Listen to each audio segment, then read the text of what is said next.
Hey everyone! Today, I'll be reviewing another new update of Modern Warships. The update has been released to everyone for quite a while now, and just like the previous update, this update also contained a lot of new stuff such as new ships, new aircrafts, new features, balancing, and much more. While there are a lot of good things in this new update, there are a few things in it which players may not like. So today I'll be showing again all those major additions and changes in this update which made a big difference to the game, and I'll be sharing my thoughts on it so that you guys would be able to know how great and poor they are. So without further ado, let's begin.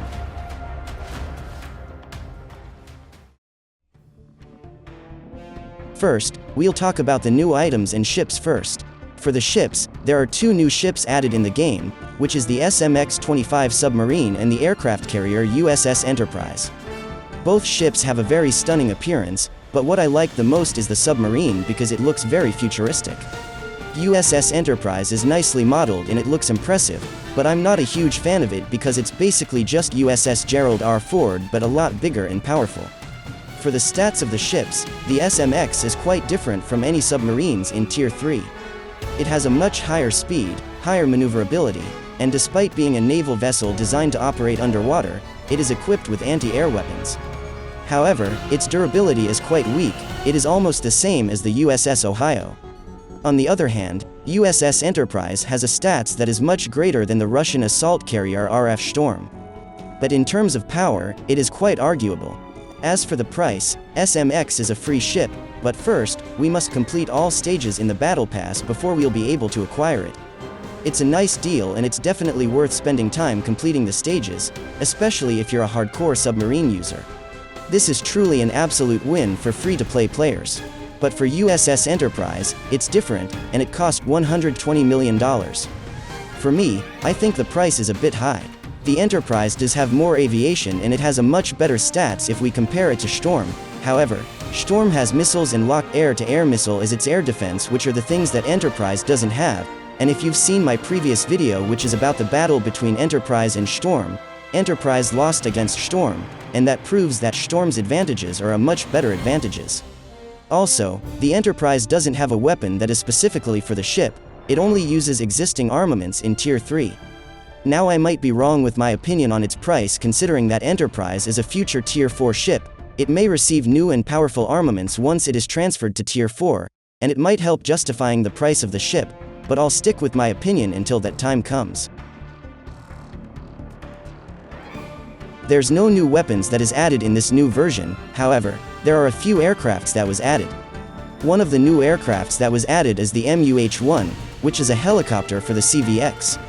The helicopter has the ability to fire at aerial targets, and surprisingly, it can defend the CVX very well. However, I still think it's not enough.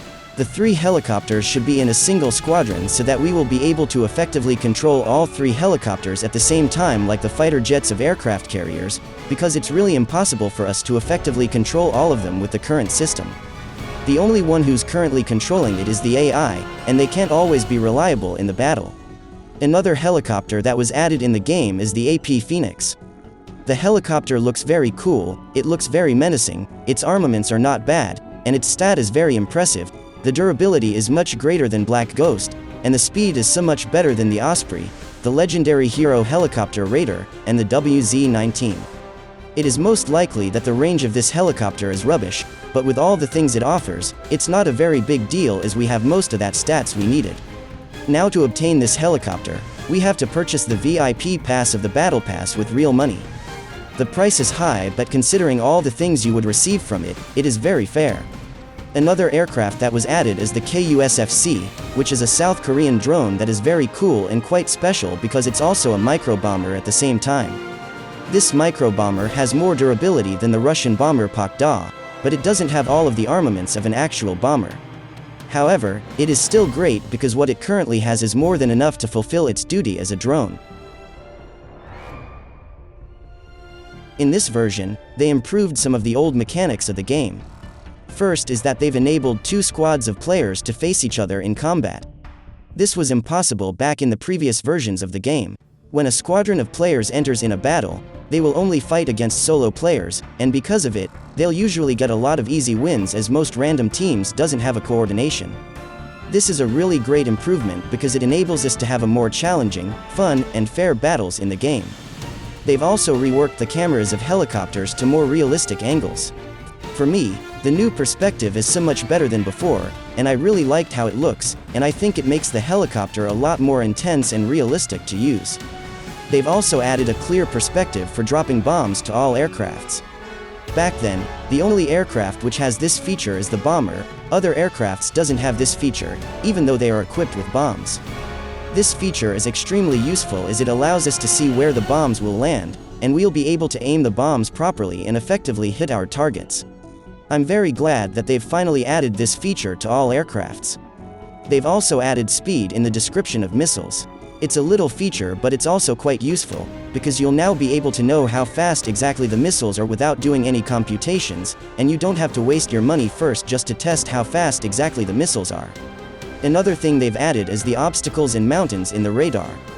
This feature has been suggested by a lot of players since alpha test. It is extremely needed because we are constantly swiping our screen just to look at a specific side of the ship, and it usually puts us at a disadvantage during the battle. I'm really glad that they're starting to add those needed features from the suggestion that has been suggested for a very long time, and I'm looking forward to see more of those useful features to be added in this game. In the gameplay, there's a couple of new things in it that is very interesting. First is that they've added an ability for helicopters and fighters to control the shots of machine guns, and we'll also be able to reload the guns manually with it. This is quite a nice feature as it adds realism to the guns in the game, and not only that, you can now save the ammo of the machine guns, and use that to your advantage in an aerial battle, especially in dogfights.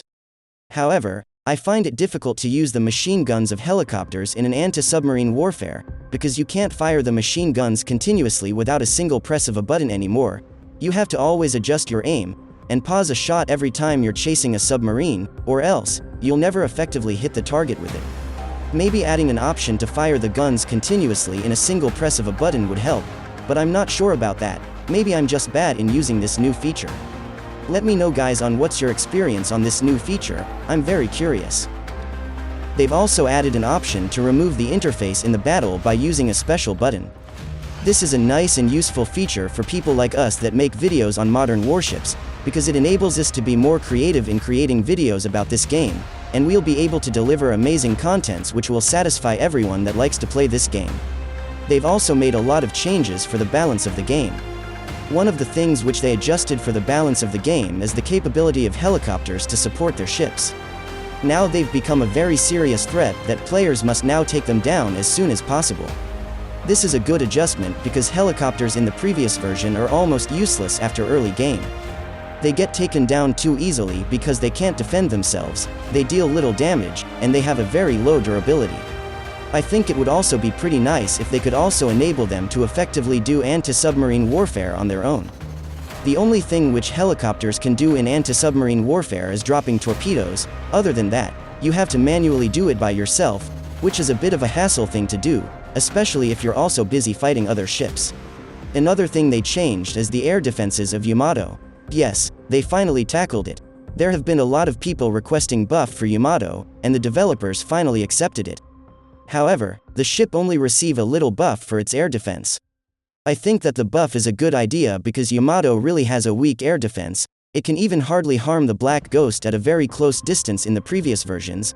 How much more now that the developers have been improving and adding more aircrafts and missiles that can always be powerful than the other missiles. So with this change, it should be able to keep up a little bit with the meta. They also nerfed Swarmer once again. The reason behind it is most likely its new ability to hit submarines while underwater. With the nerf, it is not as effective against surface ships as it was before, it is only effective against submarines.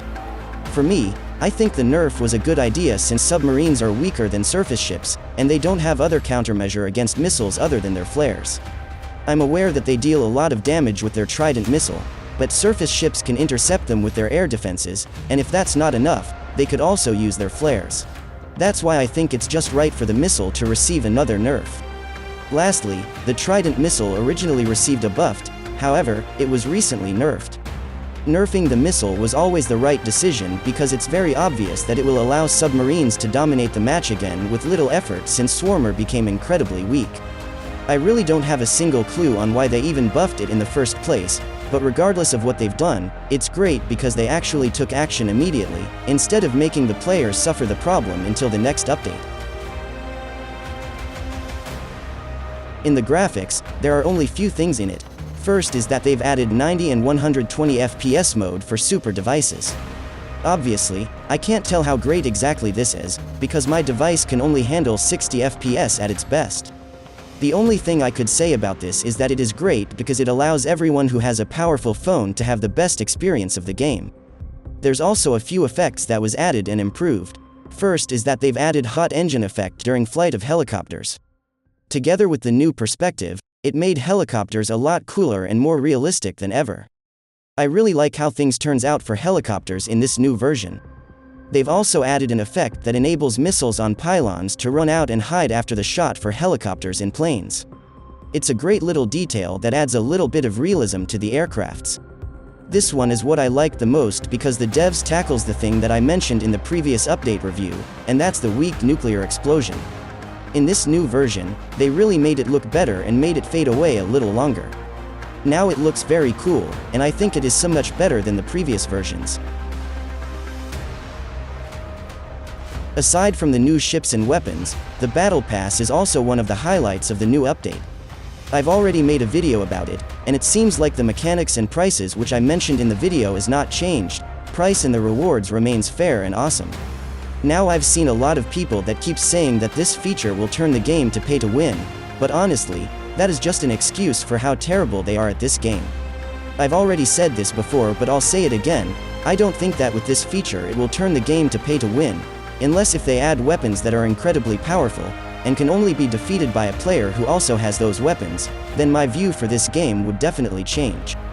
But as of now, there's anything like that, and I hope that it will remain like that forever.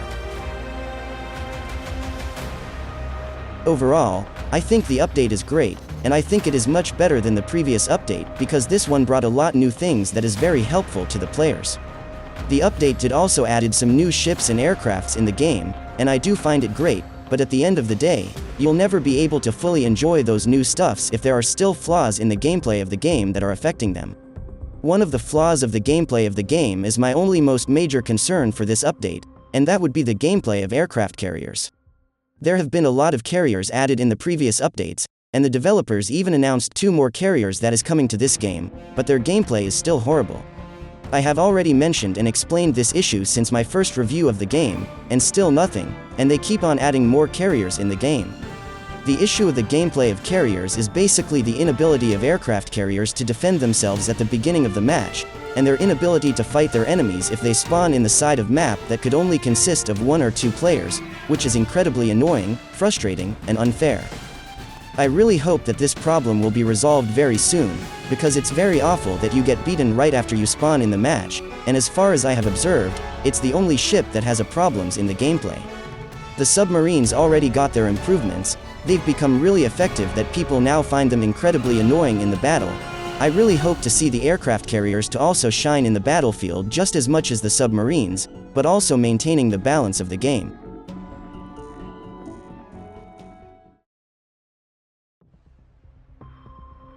This is my review for the new 0.46.0 version of Modern Warships. Hopefully you guys liked and find this review helpful. If you all did, please leave a like and subscribe to support me. Thank you so much for watching.